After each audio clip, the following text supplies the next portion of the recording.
ஆணையா கொள்கையா எது வேண்டுமெனில் கொள்கையை விற்று பிழைக்க வேறு நபர் பாருங்கோ.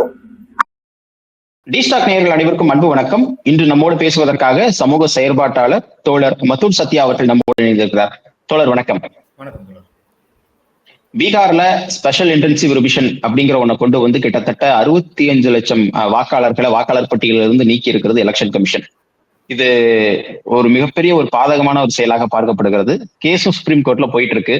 இதற்கான காரணத்தை வந்து வெளிப்படையாக சொல்ல மாட்டேங்கிறார்கள். சும்மா மேலோட்டமா வந்து பாத்தீங்கன்னா நிறைய பேர் இறந்துட்டாங்கங்க, நிறைய பேர் இந்த ஊரை விட்டு வெளியே போயிட்டாங்க, இப்படி எல்லாம் காரணம் சொல்றாங்க. அதே போல அந்த நீக்கின பட்டியலை கொடுங்கன்னு சொன்னா அதுவும் கொடுக்க மாட்டேங்கிறாங்க. இப்போ உச்சநீதிமன்றம் இதற்கான ஒரு உத்தரவை பிறப்பித்திருக்கிறது. இதை நீங்க எப்படி பாக்குறீங்க? உச்சநீதிமன்றம் பிறப்பித்திருக்கிற தீர்ப்பு அப்படிங்கிறது வந்து ரொம்ப நம்மளுக்கு சாதகமானது. ஒரு சின்ன வெற்றியாக அதை பார்க்கலாம். அதுல முக்கியமா என்ன சொல்லியிருக்காங்க அப்படின்னா, இந்த பட்டியலை வெளியிட சொல்வது. ஏன்னா அவங்க வந்து ரொம்ப திமிராக தேர்தல் ஆணையம் வந்து பட்டியலை வெளியிட வேண்டிய தேவை ஒன்றும் கிடையாது, அதற்கான நிர்பந்தம் எதுவும் எங்களுக்கு விதிகள் படி கிடையாது. அதே போல வந்து என்ன காரணம்னு சொல்றது கூட எங்களுக்கு வந்து சட்டத்துல எந்த இடமும் கிடையாது, உங்கள்கிட்ட சொல்லணுன்ற எந்த அவசியமும் கிடையாது திமிரா பேசுறதுக்கு சுப்ரீம் கோர்ட் என்ன சொல்லியிருக்குன்னா, இந்த பட்டியலை வெளியிடுவது நீக்கப்பட்டவர்களின் காரணத்தையும் நீ வெளியிடணும் அப்படிங்கிறத அழுத்தம் திருத்தமா சொல்லியிருக்காங்க. அதை தாண்டி ரொம்ப ரொம்ப நம்மளுக்கு சாதகமானது அப்படின்னா ரொம்ப முக்கியமான அம்சம் என்ன அப்படின்னா, இட் ஷுட் பி சர்ச்சபிள். நீ என்னத்தை அப்லோட் பண்றியோ அது சர்ச் பண்ண முடிகிற விதத்துல இருக்கணும். அதாவது முழுக்க முழுக்க அது டிஜிட்டல் காப்பியா இருக்கணும். ஏன்னா இவன் திருட்டு வேலை என்ன பண்றான் அப்படின்னா, ஸ்கேன்டு காப்பி அப்லோட் பண்ணுவாங்க. அதாவது ஒரு அடிப்படை அறிவு இருக்கணும் கூட, ஏன்டா கம்ப்யூட்டர்ல இருந்து பிரிண்ட் அவுட் எடுக்கிற, அந்த பிரிண்ட் அவுட்டை திருப்பி ஸ்கேன் பண்ணி அதே கம்ப்யூட்டர்ல அப்லோட் பண்றீங்க, ஏற்கனவே கம்ப்யூட்டர்ல இருக்கிறத அப்லோட் பண்ண மாட்டியாடா? நம்ம எல்லாத்துக்குமே ரொம்ப சாதாரண மனிதர்களுக்கு கூட தெரியுது. ஆனா அந்த திருட்டுத்தனத்தை ஏன் பண்ற அப்படின்னா, ராகுல் காந்தி கிட்ட நம்ம ஒரு வருஷமா வச்ச விமர்சனம் என்ன அப்படின்னா, இத்தனை மாநிலங்கள்ல தேர்தலில் மோசடி நடந்ததற்கு அதை ஏன் நீ அம்பலப்படுத்த மாட்டேற? உனக்கு தெரிஞ்ச மாதிரி தான் எங்களுக்கும் தெரியும், எங்களுக்கு தெரிஞ்சதான் உனக்கும் தெரியும், அப்புறம் ஏன் அம்பலப்படுத்த மாட்டேன்னு ராகுல் காந்தி விமர்சனம் வச்சா அவர் என்னங்கிறாரு, ஒரு வருஷம் எடுத்துக்கிட்டதுக்கு காரணம் தேர்தல் ஆணையம் எந்த தரவையுமே டிஜிட்டலா தராம நாங்கள் இதை பரிசோதிக்க முடியாத அளவில் இந்த ஒரு 7 ரூம்ல வைக்கிற அளவுக்கு பண்டில் பண்டிலா பிரிண்ட் அவுட் எடுத்து தந்திருக்கான், இதை வச்சுக்கிட்டு என்ன பண்ண சொல்றது அப்படின்னு சொன்னாரு. அப்பதான் புரியுது, ஓ இதுதான் தடையா இருந்திருக்கு போல அப்படின்னு. இதை சொல்லிட்டு அவர் என்ன சொல்றாருன்னா, எதையுமே அவன் வேணும்ட்டு நம்ம போய் அவனுக்குள்ள கண்காணிக்க கூடாது, அவன் சரி பண்றானா தவறு பண்றானா அப்படின்னு பார்க்க கூடாதுன்னு எதையுமே அவன் டிஜிட்டலா வச்சுக்கிறது இல்லை அப்படின்னு சொன்னா, தேர்தல் ஆணையம் அதையெல்லாம் மறுத்து விட்டு 2 நாள் கழிச்சு பிஆர்ல அதே பண்ணிருக்கான். டேய் நீ வந்து ராகுல் காந்தி சொல்றதுக்கு முன்னாடியே சுதாரிச்சுட்டு இதை பண்ணினா கூட சரி, ஒரு போக்குல இருக்கிற நீ ஒரு அண்டர்ஸ்டாண்டிங்ல செயல்படுற, ராகுல் காந்தி அதை பண்ணவே இல்லை அப்படின்னு சொல்லிட்டு கரெக்டா அதே பண்றாங்க 2 நாள் கழிச்சு பீகார்ல. ஏன்னா ஆகஸ்ட் 1ஆம் தேதி ஒரு பட்டியலை வெளியிட சொன்னாங்க. அந்த ஆகஸ்ட் 1ஆம் தேதி, அதாவது நீக்கப்பட்டவர்கள் பட்டியல் கிடையாது, திருத்தப்பட்ட வாக்காளர்களின் பட்டியலை வெப்சைட்ல போடுங்க, எல்லா மக்களும் போய் பார்த்துக்கலாம்ல நம்மளோட வாக்காளர் உரிமை இருக்கா இல்லையாங்கிறது, நம்ம எந்த தொகுதியில இருக்கோம் எல்லா மக்களும் பார்த்துக்கலாம், அது போட சொன்னாங்க சுப்ரீம் கோர்ட். ஆகஸ்ட் 1ஆம் தேதி வெளியிட்டான். வெளியிட்டோன்னே எல்லாரும் அதை டவுன்லோட் பண்ணி ஸ்கிரீன்ஷாட் எடுத்து, இந்த பாரு 124 வயசுல மின்தா தேவின்னு ஒரு அம்மா இருக்கு அது இதுன்னு எல்லாரும் போட்டு விட்டோன்னே இவன் என்ன பண்ணிட்டான், ஆகஸ்ட் 9ஆம் தேதி அதை டிலீட் பண்ணிட்டு டிஜிட்டல் காப்பியை டிலீட் பண்ணிட்டு ஸ்கேண்டு காப்பியை போடுறான். அதனாலதான் நீதிமன்றம் ரொம்ப கொட்டை எழுத்துல இட் ஷுட் பி சர்ச்சபிள் அப்படின்னு சொல்றது மட்டும் இல்லாம, இதுல வந்து இதற்கு பின்னாடி இருக்கிற தரவுகள் தான் இன்னும் நம்மளை அதிர்ச்சி விட்டுறதா இருந்தது. அதுல வந்து முக்கியமானது பாத்தீங்கன்னா, தேர்தல் ஆணையம் இப்போ வந்து எல்லா பூத் ஏஜென்ட் கொடுத்த ரெக்கமெண்டேஷன்ஸையும் டிஸ்ட்ரிக்ட் வைஸ் கலெக்ட் பண்ணுன்னு சொல்லியிருக்கு. அது ஏன் வந்திருக்கு அப்படின்னா, அதற்கு 2 நாளைக்கு முன்னாடி யோகேந்திர யாதவ் வந்து ஒரு சினிமாட்டிக்கா ஒரு விஷயத்த பண்ணாரு. இறந்தவர்கள் அப்படின்னு சொன்னவங்க 2 பேர்த்த கோர்ட்ல கொண்டு போய் நிறுத்தினாரு. அதெல்லாம் நம்ம தமிழ் சினிமால தான் பார்த்திருப்போம். ஒருத்தரை கொண்டுட்டாரு அப்படின்னு சொல்லி கேஸை கூட்டு ஹீரோ உள்ள வச்சிருப்பாங்க, பார்த்தா வழக்கறிஞர் கடைசி நேரத்துல அந்த இறந்து போனவரையே கூட்டு வந்திருப்பாங்க. இதெல்லாம் நம்ம வந்து சினிமால தான் பார்த்தோம்னா, அந்த மாதிரி சினிமா போன்ற ஒரு காட்சி அவர் வந்து அங்க கொண்டு வந்து நிப்பாட்டினார். ஆனா இதை வந்து பெரிய டிராமா அப்படின்னு எதிர்த்தரப்பினர் சித்தரிச்சாங்க. நீதிபதி அவர்கள் கூட இது என்னப்பா, யாராவது 1-2 பேர் இறந்து போயிட்டாங்கன்னு சொல்றதும் அவங்கள வாக்காளர் பட்டியலை சேர்க்கறதும் வழக்கமா எலெக்ஷன்ல நடக்கிற தவறு தானே, இதனால ஒரு பெரிய பிரச்சனை இல்லையா அப்படின்னு நீதிபதியும் கேட்டாரு. இங்க என்ன எல்லாரும் புரிஞ்சுக்கணும்னா, யோகேந்திர யாதவ் அந்த 2 பேத்துக்கோ இல்ல இறந்தவர்கள்னு சொன்னவங்களுக்கோ நீதி வழங்குவதற்காக இதை செய்யவில்லை. பகத்சிங் வந்து பாராளுமன்றத்துல குண்டு போட்டார். ஏன் குண்டு போட்டார் அப்படின்னா, அங்க இருப்பவர்களை கொல்வதற்கோ அந்த குண்டு வெடிச்சு பல சேதாரங்களை ஏற்படுத்தணுன்றது கிடையாது, அது ஒரு கவன ஈர்ப்பு, இப்ப நான் சொல்றதை எல்லாரும் கேட்பான் இல்லையா அப்படிங்கிற ஒரு கண்ணோட்டத்தில் தான் குண்டு போட்டார். அதே போல இந்த வெடிகுண்டை யோகேந்திர யாதவ் வந்து சுப்ரீம் கோர்ட்ல போட்டதுக்கு காரணம்னா அதற்கு பின்னாடி அவர் சொல்ற தரவுகள். அந்த தரவுகள் வந்து நம்மளுக்கு தேய்ப்பூட்டுவதாக இருக்குது. என்ன சொல்றாங்க அப்படின்னா 65 லட்சம் வாக்காளர்கள் இவங்க சொல்றாங்க நீதிபதி அவர்களே. இதுல இதுல வந்து ஒரு பெரிய சர்ச்சை என்ன அப்படின்னா, இன்னைக்கு நாடு ஃபுல்லா இதை கண்காணிக்கிறவங்க, இந்த நியூஸை ஃபாலோ பண்றவங்க, எல்லா ப்ராசஸும் முடிஞ்சிருச்சு, அதுலதான் 65 லட்சம் பேரு அப்படின்னு நினைச்சா அது கிடையாது. இவங்க வந்து ஒரு 5 கோடி 20 லட்சம் வாக்காளர்களை தான் சரி பார்த்திருக்காங்க. 7.5 கோடி வாக்காளர்கள்ல இன்னும் இவங்க 2 கோடி வாக்காளர்களை சரி பார்த்தா அதுல இன்னொரு 35 லட்சத்தை கொண்டாந்து சேர்த்துவாங்க. ஸோ ஏறக்குறைய 1 கோடி பேரை இவங்க நீக்க போறாங்க. அது மட்டும் இல்லாம இதெல்லாம் ப்ராசஸ் முடிஞ்சதுக்கு அப்புறம் 1 கோடியில வந்து நிக்குது நம்பர். அவர் என்னங்கிறாருன்னா, இவங்க ஆரம்பிச்சதே 7 கோடி 89 லட்சத்துல ஆரம்பிச்சிருக்காங்க. ஆனா 7 கோடி 90 லட்சம் தோராயமா. ஆமா 7 கோடி 90 லட்சம் தோராயமா. 2011 சென்சஸ் வச்சு பார்த்தா இன்னைக்கு 8 கோடியே 18 லட்சம் வாக்காளர்கள் இருக்காங்க பீகார்ல. அப்ப இவன் ஆரம்பிக்கும் போதே 29 லட்சம் வாக்காளர்களை நீக்கிட்டு தான் ஆரம்பிச்சிருக்கான். இந்த 65 லட்சம் இல்லாம, இதற்கப்புறம் வர 30-35 லட்சம் இல்லாம ஏற்கனவே ஒரு 30 லட்சம் வாக்காளர்களை கணக்குல எடுத்துக்காம தான் இவன் ஆரம்பிச்சிருக்கானே. அப்ப டோட்டலா நீங்க கணக்கு போட்டு பாத்தீங்கன்னா 1 கோடியே 30 லட்சம் வாக்காளர்களை இவன் தள்ளி வச்சுக்கிட்டு தான் ஆரம்பிக்கிறான் ப்ராசஸ. அப்ப அதான் நீதிபதி கேட்கிறாரு, 65 லட்சம் வாக்காளர் தான் அப்படின்னு வந்து இந்த வழக்கறிஞர் சொல்றாரு. இசிஐக்கான வழக்கறிஞர் 5 கோடி பேருக்கு மேல நாங்க ப்ராசஸ் பண்ணிட்டோம், அதுல ஒரு 65 லட்சம் தான். நீதிபதி கேட்கிறாரு, என்னப்பா 65 லட்சங்கிற? 65 லட்சங்கிறது 12%, 13% 5.5 கோடியில.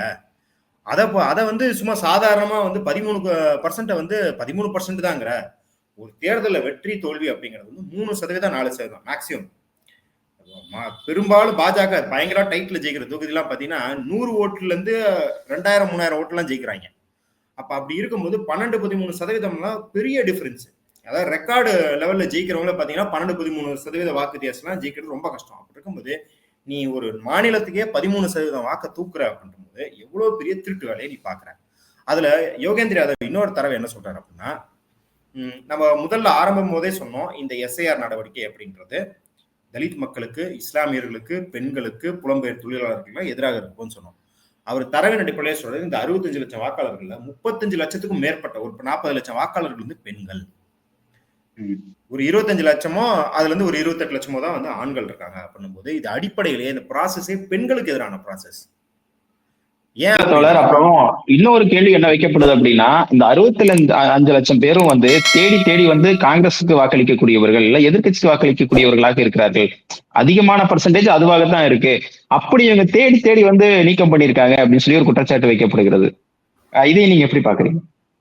இல்ல இது அதான் இந்த பெண்களை நீக்கிறதுங்கிறதே அதுதான். அதாவது ஒண்ணு தேடி தேடி நீக்கிறது, இல்ல பொதுவா ஒரு சோசியல் குரூப், ஒரு சமூக குழுவை நீக்கினால் அவர்கள் பிஜேபிக்கு பாதகமான வாக்காளர்கள் அப்படிங்கிறது இன்னொன்னு. இந்த பெண்கள் விஷயத்தை முடிச்சிடும். அதுலயே பாத்தீங்கன்னா இந்த கேள்விக்கு பதிலும் என்னன்னா, பெண்களுக்கு பாஜகவின் மீது பெரிய பெரிய அதிருப்தி இருக்கு. ஏன்னா நீ பிஎம் ஆவாஸ் யோஜனா, உஜ்வாலா யோஜனா, நல் ஜல் யோஜனா அப்படின்னு பெண்களை டார்கெட் பண்றோம்னு எல்லா வாக்குறுதியும் கொடுத்துட்டு பைப்பு போட்டா தண்ணி வரல. இந்த விவேக் வந்து ரன் படத்துல வந்து உயர்த்தினா காத்தா வருமே, ஒரு பைப்பு போட்டு காத்தடிக்க சைக்கிள் காத்தடிக்க ஐடியா இல்லாத பசங்க இல்லையா, அந்த மாதிரி காத்து வருது. உஜ்வாலா திட்டம் எந்த அளவுக்கு இருக்கு அப்படின்னா, மகாராஷ்டிரால ஆயிஷா ஷேக்னு ஒருத்தவங்க இருந்தாங்க. அவங்களுக்கு 8வது கோடி கேஸ் கனெக்ஷன் சொல்லி மோடி அவர்களை நேரில் சந்தித்து கேஸ் கனெக்ஷன் கொடுத்து பெரிய கொண்டாட்டம்லாம் நடத்தினாங்க. கொண்டாட்டம் முடிஞ்சோடனே பத்திரிகையாளர்கள் போய் அவங்கள்ட்ட ஆயிஷா ஷேக் அவர்களே, 8வது கோடி கேஸ் கனெக்ஷன் நீங்க தான், எவ்வளவு ஆனந்தமா உணர்றீங்க, அடுப்பெல்லாம் எப்படி அட ஏங்க நீங்களே, நானே விறவடுப்பு தான் சமைச்சிக்கிட்டு இருக்கேன், காசு இல்லை என்கிட்ட, கேஸ் கனெக்ஷன் தான் கொடுத்தாங்களோ அது வாங்குறதுக்கு எங்க காசு இல்லைங்க, 1000 ரூபாய்க்கு சிலிண்டர் இருக்குது அப்படின்னாங்க. அதே போல வந்து வசந்தா தேவின்னு நினைக்கிறேன் அவங்க பேரு, இதுல நிர்மலா தேவியோ வசந்தா தேவியோ, கல்கத்தால வெஸ்ட் பெங்கால்ல, அவங்க ஒரு நாள் வந்து காலையில அவங்க வந்து ரோட்டை கூட்டிக்கிட்டு இருக்காங்க. அந்த பெண்மணி பக்கத்துல கடை போட்டவர் வந்து, இந்த பாரு தேவி மூஞ்சி பேப்பர்ல வந்திருக்கு அப்படின்னு காட்டுறாரு. என்ன பேப்பர்ல வந்திருக்கு, அந்த மாதிரி எழுத பிடிக்கிறது, என்ன வந்திருக்கு அப்படின்னு கேட்டா, பிரதமர் வந்து உனக்கு வீடு கட்டி தந்திருக்காரா பிஎம் ஆவாஸ் யோஜனால, நீ பிரதமருக்கு நன்றி சொல்றான்னு கேட்கறாங்க.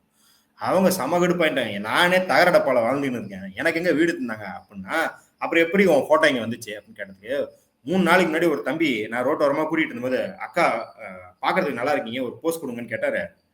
நானும் வந்து நின்று போஸ்ட் கொடுத்தேன், போட்டோ பிடிச்சிட்டு போய் அட்வர்டைஸ்மெண்ட்ல போட்டாங்க. இது வந்து நியூஸ் லாண்டரி எக்ஸ்போஸ் பண்ணுச்சு. ஃபர்ஸ்ட் சொன்ன கேஸை ஒயர் எக்ஸ்போஸ் பண்ணுச்சு, செகண்ட் சொன்ன கேஸை நியூசிலாண்டை எக்ஸ்போஸ் பண்ணுச்சு. அப்போ பெண்களுக்கு மோடி எவ்வளோ பெரிய ஓட்டாண்டி அப்படிங்கிறது தெரியும். அதனால பெண்களுக்கு ஏகப்பட்ட எதிர்ப்பு இருக்கு. அதையும் தாண்டி நிதிஷ்குமார் மேல என்ன எதிர்ப்பு இருக்குது அப்படின்னு பார்த்தீங்கன்னா, பெண்கள் கேட்குறாங்க அப்படின்னு தான் நான் இதை செய்யறேன்னு மதுவை தடை பண்ணார். 2017 மது தடை போட்டார், தாரு பந்தின்னு சொல்லுவாங்க. Tri state, Bihar tri state, நீங்க சாராயமே வாங்க முடியாது. நீ சாராயத்தை தடை பண்ணிட்ட, அது நல்லது தான். நீ கள்ளச்சாராயத்தை தடை பண்றதுக்கு ஏதாவது ஒரு வழி பண்ணும்ல. இது இல்லைன்னா அதுக்கு போவான்னு தெரியும்ல. ஆனா கிராமத்துக்கு கிராமம் கள்ளச்சாராயம் காய்ச்சப்படுது, அதை குடிச்சு மக்கள் இறக்குறாங்க. அது ஆமா, நேபாளில இருந்து சரக்க இறக்கி டிஸ்ட்ரிபியூட் பண்றதும் ஜேடியு காரங்கள, யாரு, நிதிஷ்குமார் கட்சிக்காரனுங்கள. அப்ப அவங்க என்னங்கிறாங்கன்னா, டேய் நீ மதுவை தடை பண்ணலனா கூட எவனோ ஒரு வெளிநாட்டு முதலாளி இல்ல வந்து உள்நாட்டு முதலாளிகள்லாம் பணக்காரங்களாம் பீரு சாராயம்லாம் வித்து பொழைச்சிட்டு இருந்தாங்க. நீ என்ன பண்ணிருக்க, மதுவை தடை பண்ணுது மக்களுக்கு ஆதரவா கிடையாது, அவன் இருந்த லாபத்தெல்லாம் பிடிங்கிட்டு நீ உள்ளூர்காரனை வச்சு நீ காய்ச்சி வித்துக்கிட்டு இருக்க, உனக்கு லாபம் வர மாதிரி திசை திருப்பி இருக்க. பெண்களுக்கு பெரிய அதிருப்தி. இது அதாவது அவங்க திருப்பியும் மதுவை தடையை நீக்குன்னு கேட்கல, கள்ளச்சாராயத்தை கட்டுப்படுத்து, அதை கட்டுப்படுத்துறதுக்கான எந்த நடவடிக்கையும் எடுக்காததை தாண்டி உன் கட்சிக்கார எம்எல்ஏல இருந்து எம்எல்சி வரைக்கும் எல்லாமே அவனுங்களே வச்சு விற்கிறாங்க அப்படிங்கிறது ஒரு பெரிய பிரச்சனையா இருக்கு. இதையும் தாண்டி இப்ப நம்ம ஊர்ல பாத்தீங்கன்னா பெண்கள் நிறைய பேர் வந்து எம்ஜிஆருக்கு இருக்கிற விசுவாசத்துல இரட்டலை ஓட்டுப்பாங்க. இன்னுமே எம்ஜிஆரோட ஆசீர்வாதம் தான் தமிழ்நாட்டுக்கு இருக்குது. எம்ஜிஆர் இன்னும் உயிரோடு இருக்காரு நம்பிட்டு இருக்காங்க நிறைய பேரு. அதெல்லாம் அதான்.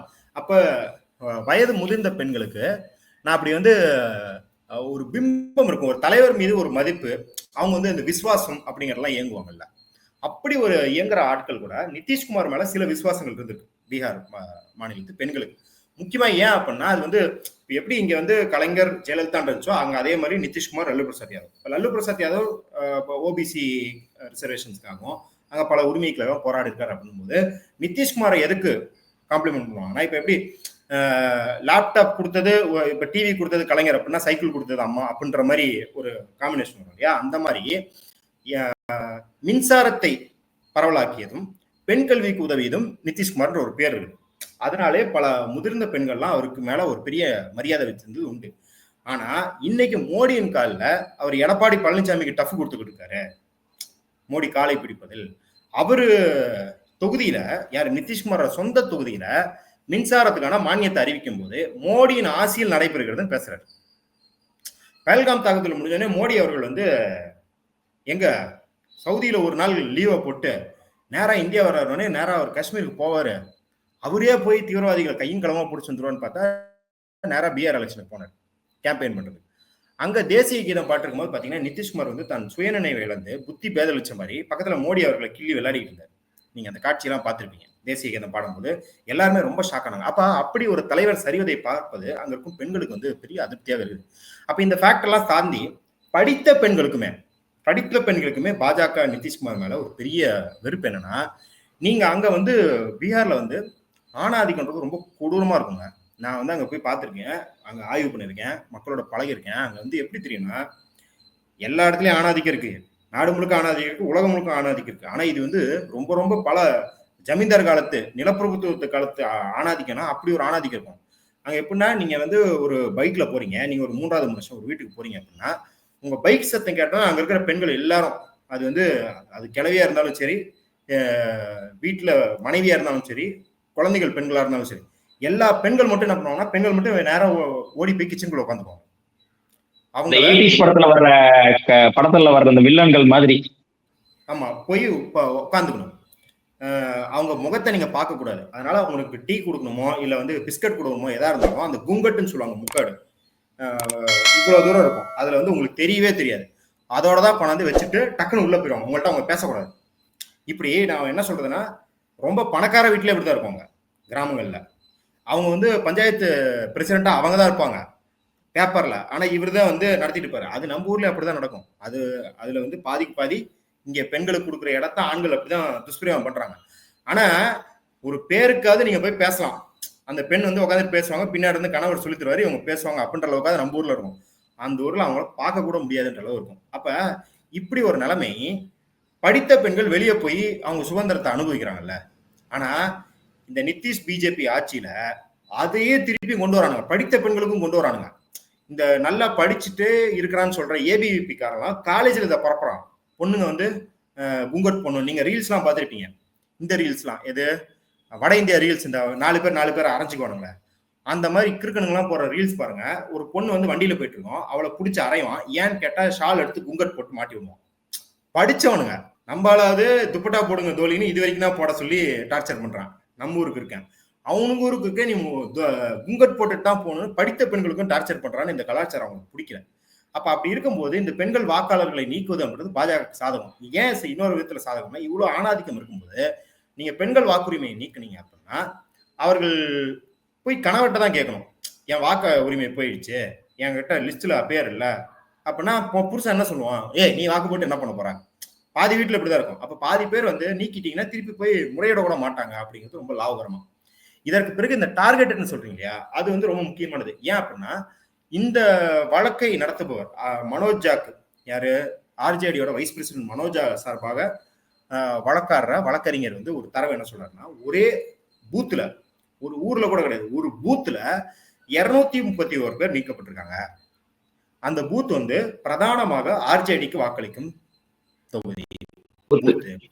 எப்பயுமே எப்படி நீக்குவாங்கன்னா, ஒரு பூத்து, அதாவது ஒவ்வொரு வாக்காளர்களா பார்த்து நீக்கிறது கஷ்டம். அதை கூட பண்ற அளவுக்கு அவங்க இன்ஃப்ராஸ்ட்ரக்சர் பாஜக இருக்குன்றது வேற பக்கம். வழக்கமாகவே இந்த மாதிரியான ஒரு செயல் எப்படி இறங்குவாங்கன்னா, ஒரு 10 பூத் இருக்குப்பா இந்த இடத்துல, ஒரு 9 பூத்துல நம்மளுக்கு சாதகமா வருது, ஒரு பூத்துல மட்டும் நம்மளுக்கு சாதகமா வர மாட்டேங்குது அப்படின்னா, சரி அந்த பூத்துல 19 ஒரு 400 பேரை தூக்கு. நம்ம ஆதரவாளரும் இருப்பான் தூக்குறவன்ல, ஆனா நம்மளால ஒரு 50 பேர் 60 பேர் தான் இருப்பான். அவன் ஆதரவாளர் 250-300 பேர் இருப்பான். இப்ப நம்ம ஆதரவாளர்லாம் என்ன பண்ணு, அப்ளிகேஷனை கொடுக்க சொல்லு. நம்மளால இந்த பஜ்ரங் தள் வச்சிருக்கோம், விஹெச்பி வச்சிருக்கோம், RSS வச்சிருக்கோம், இன்னும் ரன்வீர் சேனா, ஹிந்து யுவ வாகினி அப்படின்னு 10 அமைப்பு வச்சிருக்கோம். ஏதாவது ஒரு அமைப்பு அவன் ஊர்ல வேலை பார்க்கும். அந்த நம்மளுக்கு நம்ம ஆளுக்கு வாக்காளர் போச்சு இல்லையா 50 பேர், அவனுக்கு இவன் ப்ராசஸ் பண்ணி வாங்கி கொடுத்துட்டோம். மிச்சம் 250 பேர் அப்படியே திராட்டில் விட்டுரும், அவன்லாம் நம்மளுக்கு எதிர்ப்பானவன், அவன் வாக்கு போட்டோம் அப்படிங்கிற அப்ரோச் எல்லா இடத்துலையும் எடுக்கப்படுது அப்படின்றது நீதிமன்றத்திலேயே 231 வாக்காளர்கள் ஒரு பூத்துல இருந்து போறதுன்னு சொல்றாங்க. அப்புறம் தைனிக் பாஸ்கர்லாம் பல இடத்துக்கு போயிருக்காங்க. அங்க ஃபுல்வாரியான்ற ஒரு இடத்துல, பட்னாக்கு பக்கத்துல ஃபுல்வாரியான்ற ஒரு இடத்துல வந்து ஒரே தாலுக்காவில் ஒரே வில்லேஜ்ல, நான் ஒரு டிஸ்ட்ரிக்ட் கூட சொல்ல, ஒரே வில்லேஜ்ல 180 பேர் நீக்கப்பட்டிருக்காங்க. அந்த 180 பேரும் புலம்பெயர் தொழிலாளர்கள் அப்பெல்லாம் கிடையாது, அந்த ஊர்லயே இருக்கிறவங்க, அந்த ஊர்லயே விவசாயம் பண்றாங்க, காலகாலமா அந்த ஊர்ல தான் இருக்கிறாங்க. அவங்க இவங்க கேட்கற 11 டாக்குமெண்ட்ல இருக்கிற பர்த் சர்டிபிகேட் எல்லாமே வச்சிருக்காங்க. ஆனால் அதை ஏற்றுக்கொள்ளாமல் 180 பேரை நீக்கிருக்கிறாங்க. ஏன்னா அது ஆர்ஜேடிக்கு வாக்கு போடுற இடம். இப்ப 180 பேரு பர்த் சர்டிபிகேட்லாம் வச்சா சேர்த்துக்க மாட்டான். ஆனா 124 வயசு 115 வயசு எல்லாம் வந்து பர்த் சர்டிபிகேட் இருக்குன்னு காட்டுறான் எலெக்ஷன் கமிஷன். எவ்வளவு பேர் திருட்டு வேணா இருப்பான். இல்ல, எனக்கு அது புரியல. இப்போ அடிப்படை ஆதாரமாக இருக்கக்கூடிய ஆதார கூட நீ ப்ரூஃப் ஆஃப் ஐடென்டிட்டியா, ப்ரூஃப் ஆஃப் ரெசிடென்ஸா நீ ஏத்துக்க மாட்டேன்னு சொல்லி இன்னைக்கு உச்சநீதிமன்றம் அதையும் சொல்லியிருக்கு. நீ ஆதாரம் வந்து ப்ரூஃப் ஆஃப் ஐடென்டிட்டியா ரெசிடென்ஸா ஏத்துக்கணும்னு சொல்லியிருக்கு. அப்போ இந்த அளவுக்கு நுணுக்கமாக எல்லா இடத்திலும் கையாளக்கூடிய இந்த யுக்தி அப்படிங்கிறது இது மிகப்பெரிய ஒரு டேஞ்சரஸான ஒரு விஷயமாக பார்க்கப்படுது இல்லையா? இது நாளைக்கு பீகாரை மட்டும் கிடையாது, ஒட்டுமொத்த இந்தியாவையுமே வந்து இவங்க இதே மாதிரி ஒரு நடத்தை செய்வாங்கன்னு என்ன நிச்சயம் இருக்கு? ஆமா பாருங்க, பேரு ஆதார்னு வச்சிருக்க. ஏண்டா எலெக்ஷனுக்கு எடுத்துக்க மாட்டேன் ஆதாரம்னா, குடியுரிமைக்கு அது ஆதாரம் இல்லைன்னா அப்புறம் எதுக்குடா அது பேர் ஆதார்னு வச்சு, எதுக்குடா ஆதாரம்? அது ஆதார்னு பேர் வச்சிருக்கீல்ல, அப்புறம் எதுக்கு வச்சிருக்க? இந்த வடிவேல் கேட்பார்ல, பறவை முனியமான ஒரு அம்மா இருக்கு, அதனை பறந்துகிட்டா இருக்குன்னு கேட்பார்ல, அந்த மாதிரி ஆதார் கார்டுன்னு பேர் வச்சிருக்கோம். அது என்ன ஆதாரமா? அதாவது சொல்றாங்க, என் கூட வந்து டிபேட்ல பேசுற இந்த பாஜக காரங்களாம் சொல்றாங்க, ஆதாரம் 2 நிமிஷத்துல டூப்ளிகேட் பண்ணலாம். ஏண்டா, அதாவது நம்மளுக்கு கெட்ட வார்த்தை வருது டப்புன்னு. அப்புறம் என்ன இதுக்குடா நீ வந்து செந்தில் கூட வந்து ரொம்ப பொறுமை இருந்து, அப்புறம் என்ன இதுக்கே ஆதாரம் கொண்டு வந்தீங்க? 2 செகண்ட்ல போலாம்னா அது தோல்வி யாருது? ஆதார் யார் கையில இருக்கு? சென்ட்ரல் கவர்மெண்ட் கையில தான் இருக்கு. இன்னொன்னு டூப்ளிகேட்ல போட முடியாது. ஏன்னா நீ கண்ணு, கைரேகை எல்லாத்தையும் டூப்ளிகேட் பண்ணுவோம், எல்லாத்தையும் எடுக்கிற. அப்ப அப்படி இருக்கும்போது டூப்ளிகேட் ஆகுதுன்னு சொல்றது இல்ல. அயல் நாட்டவன் வந்து பல லட்சம் பேர் இருக்கானா, அமித்ஷா வந்து கூரையை பார்த்து துப்பிக்கணும். ஏன்னா உள்ள வந்திருக்கானா, ஏன்னா பார்டர் யார்ட்டு இருக்குது, பார்டர் செக்யூரிட்டி யார்ட்டு இருக்குது, உள்துறை அமைச்சகம் யார்ட்டு இருக்கு, இன்டெலிஜென்ஸ் யார்ட்டு இருக்கு, அப்புறம் என்ன புடுங்கிறதுக்கா இருக்கான்னு நம்ம கேட்கணுமா வேணாமா? அப்ப அந்த மாதிரியான ஒரு போக்கிலையும் இவன் என்ன சொல்றான்னா, 3 லட்சம் வாக்காளருக்கு ஹவுஸ் நம்பர் 0. தேஜஸ்வி யாதவ் கேட்கிறாரு, எப்படியா 3 லட்சம் வாக்காளர்களுக்கு ஹவுஸ் நம்பர் 0? அவன்லாம் வாக்காளர் பட்டியல இருக்கான். இங்க 65 லட்சம் பேர் எல்லா ப்ரூஃபும் வச்சுக்கிட்டு வெளில இருக்கான். எப்படான்னு கேட்டா இவன் வந்து ரொம்ப யோக்கியமா ஒரு பதில் சொல்றான். எல்லா இடத்துலயும் திமிரா பேசுறான். ராகுல் காந்திக்கு எதிராக திமிரா பேசுறான். சுப்ரீம் கோர்ட்ல போய் திமிரா பேசுறான். இங்க மட்டும் எப்படி பேசுறான் அப்படின்னா, சில வாக்காளர்கள் வந்து ஃபார்ம் ஃபில்அப் பண்ணும்போது அந்த இடத்த ஃபில் பண்ணாம விட்டுருவாங்க. அதை நாங்க வந்து வாங்கிக்குவோம், அப்புறம் திருத்திக்குவோம். அவ்வளோ ரத்ன கீர்த்தி இவரு. ஏண்டா டே, நீ என்ன சொல்லி எஸ்ஐஆர் ஆரம்பிச்ச? எஸ்ஐஆர் ஆரம்பிச்சதே அவன் இருப்பிடத்தை உறுதி செய்ய போறேன், அதனாலதான் எனக்கு ஆதார் வேணாம், பர்த் சர்டிபிகேட் வேணும்னு கொண்டு வந்திருக்கலாம். என்ன, அவன் இங்கதான் பிறந்தான், இங்கதான் வளர்ந்தான், அவங்க அப்பா அம்மா இங்கதான் இருக்கிறாங்க, அவன் எங்க இருந்தும் வரல அப்படின்னு இருப்பிடத்தை நிர்ணயம் செய்வதற்கு தான் எஸ்ஐஆரே கொண்டு வந்தேன்னு சொல்லிவிட்டு 3 லட்சம் வாக்காளர்கள் ஃபில் பண்ணாம கொடுப்பாருன்னா அது இவர் கருணை உள்ளத்தோட ஏத்துக்கு வரான். இது எவ்வளவு பெரிய கேவலமான போங்காட்டம். ஏன்னா ராகுல் காந்தி, அதாவது இது டைமிங் தான் சூப்பர் டைமிங். பீகார் எஸ்ஐஆர் வரதுக்கு முன்னாடி அங்க பெங்களூர்ல திறந்து விட்டார்ல அடிச்சு மண்டைய, அதுவும் சூப்பரான டைமிங். ஏன்னா இவர் பீகார்ல ரிசர்ச் பண்ணியிருந்தாருன்னா 2 1 டிஸ்மிஸ் பண்ணிட்டு போயிடுவாங்க. இவர் பெங்களூர்ல என்ன குறையெல்லாம் சொல்றாரோ அதெல்லாம் அங்கேயே டெமான்ஸ்ட்ரேட் பண்ணி காட்டுறான். யார்? எதிர்கட்சிக்காரங்க. எலெக்ஷன் கமிஷன் டெமான்ஸ்ட்ரேட் பண்ணி காட்டிக்கிட்டு இருக்கான். இவர் என்னங்கிறாரு, அட்ரஸே இல்லாத பல பேர் போய் வாக்க போறான்னு பெங்களூர் சொல்றாரு. அவன் கரெக்டா அட்ரஸ் இல்லாத 3 லட்சம் பேர் சேர்த்து வச்சிருக்கான். இவர் இங்க வந்து டிஜிட்டலாக தரமாட்டான், பிரிண்ட் அவுட் தான் தரானா, கரெக்டா ஸ்கேன் காப்பி அங்க அப்லோட் பண்றான். அதே போல என்னங்கிறாரு, ஒரு வீட்டுல ஒரே ஒரு 80 பேர் வந்து 10க்கு 10 வீட்டுல குடியிருந்திருக்க மாதிரி காட்டுறான் பெங்களூர் மாதேபுரா கான்ஸ்டியூன்சிலனா. 107வது டோர் நம்பர்ல அங்க பீகார்ல 16 குடும்பம் வாழுதுங்க. 16 குடும்பத்துல ஒரு குடும்பம் பிராமண குடும்பம், ஒரு குடும்பம் முஸ்லிம் குடும்பம், ஒரு குடும்பம் தலித் குடும்பம், ஒரு குடும்பம் ஜெயின் குடும்பம். சாதி மதம் எல்லாம் ஒளிஞ்சு போச்சு பீகார்ல. இந்த முதல் படத்துல வந்து அர்ஜுன் போய் கேட்பாரு, பூ கேட்பாரு. பூ கேட்கும்போது அம்மா ஜாதி மல்லி கொடுக்குமான்னு, அட என்ன தம்பி, எங்க புகழேந்தி ஆட்சிக்கு வந்ததுக்கு அப்புறம் ஜாதியெல்லாம் இல்லை, வெறும் மல்லி தான் இருக்கும்னு அந்த அம்மா. அந்த மாதிரி நிதிஷ்குமார் ஆட்சியில ஜாதியை ஒளிஞ்சு போச்சுக்கிற மாதிரி ஒரு வீட்டை காட்டுறான். கேட்கறவன் கேனையில இருந்தா கேப்பையில நெய் ஒழுகுன்ற மாதிரி. அதெல்லாம் என்ன, ராகுல் காந்திக்கு அப்படியே ப்ரூஃப். இப்ப இது எவ்வளவு பெரிய துக்கமான செயல்னா, இதெல்லாம் சுட்டி காட்டும் போது அவன் என்னங்கிறான்னா, நீ அஃபிடவிட் தா, ஓத்து எழுதித்தா அப்படின்னு கேட்கறான். நான் என்ன கேட்கறேன் அப்படின்னா, யாராவது ஒரு எம்எல்ஏ ஒரு கான்ஸ்டியூன்சில கேண்டிடேட், எம்எல்ஏ கேண்டிடேட் அந்த மேடையை போட்டு எல்லா டிவி சேனலும் பார்க்கும்போது, நான் பாகிஸ்தான் தீவிரவாதிகளுக்கு ஆதரிக்கிறேன், நான் சைனா ராணுவத்துக்கு ஆதரிக்கிறேன், எனக்கு ஓட்டு போட்டால் அவர்களை என் சதி திட்டத்தால் அவர்களை உள்ளே கொண்டு வந்து இந்த மக்களை இந்திய அரசின் பிடியிலிருந்து விடுவிக்க முற்படுவேன் அப்படின்னு சொன்னா, தேர்தல் ஆணையம் யாராவது வந்து புகார் கொடுங்கப்பா, புகார் கொடுக்குறவன் வந்து எனக்கு வந்து இது எழுதி கொடுங்கப்பா, அஃபிடவிட் எழுதி கொடுங்க கேட்குமா? இல்ல தானே முன் வந்து அந்த நபரை தகுதி நீக்கம் செய்துவிட்டு காவல்துறையிட்ட அந்த நபரை இன்வெஸ்டிகேட் பண்ணுங்கன்னு சொல்லுமா? 2வது தானே பண்ணும். ஆமா, இந்த இன்வெஸ்டிகேட் பண்ணதான் சொல்லும். ஆமா, இது எலெக்ஷன் கமிஷன் கூட இல்ல, பக்கத்து வீட்டுல இருக்கிறவங்க கூட அதான் சொல்லுவான். ஆமா, ஏன்னா தேர்தல் ஆணையம்ன்றது வந்து யாரும் புகார் கொடுத்து விசாரிக்க வேண்டிய அமைப்பு இல்ல, தானாகவே கண்காணித்து எலெக்ஷன்ல ஏதாவது முறைகேடு நடந்தா விசாரிக்கிற ஒரு அமைப்பு. அப்படி இருக்கும்போது இது தேச விரோதம்னா 1.5 லட்சம் பேர் தவறாக வாக்கு போட்டதும் தேச விரோதம் தான். நீங்க பாகிஸ்தான் தீவிரவாதிக்கு பேசுறதுக்கும் இதுக்கும் என்ன வித்தியாசம் இருக்கு? பாகிஸ்தான் பயங்கரவாதிக்கு ஏன் ஆதரவா பேசக்கூடாது? ஏன்னா அது இந்திய ஜனநாயகத்தின் அடிப்படையை சீர்குலைக்குது. கரெக்டா?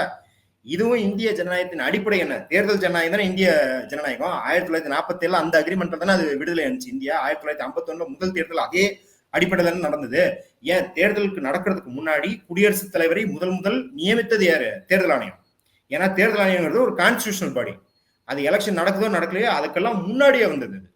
கரெக்டா? அப்ப அப்படி இருக்கும்போது 1 லட்சம் வாக்காளர்கள் பதிவு செய்தார்கள் என்றது இந்த நாட்டிலேயே பெரிய பெரிய தேச துரோகம் அது. அப்ப அதை விசாரிக்க வேண்டிய கடமை இசிஐக்கு இருக்குது. நீ வந்து திமிருத்தனமா ராகுல் காந்திட்ட இது இருக்கா அது இருக்கா, இது என்ன ப்ரூஃப் அப்படிலாம் கேட்கறதுலாம் எந்த ராகுல் காந்தி செய்யவே கூடாதுப்பா. இது ராகுல் காந்தியோட வேலையே கிடையாது, உன் வேலை அது. அதையும் கொண்டாந்து 6 மாசம் உட்காந்து ஒரு ரூம்ல லென்ஸை வச்சு திருத்தி அந்த மனுஷன் கொண்டாந்து கொடுத்தா அதுக்கு நீ ப்ரூஃப் கேட்ப அப்படின்னா நீ எவ்வளவு பெரிய கூட்டு களவாணியா இருக்குன்ற கேள்வியை நீ தான் உண்டு பண்ணிக்கிற. ராகுல் காந்தி உண்டு பண்ணல.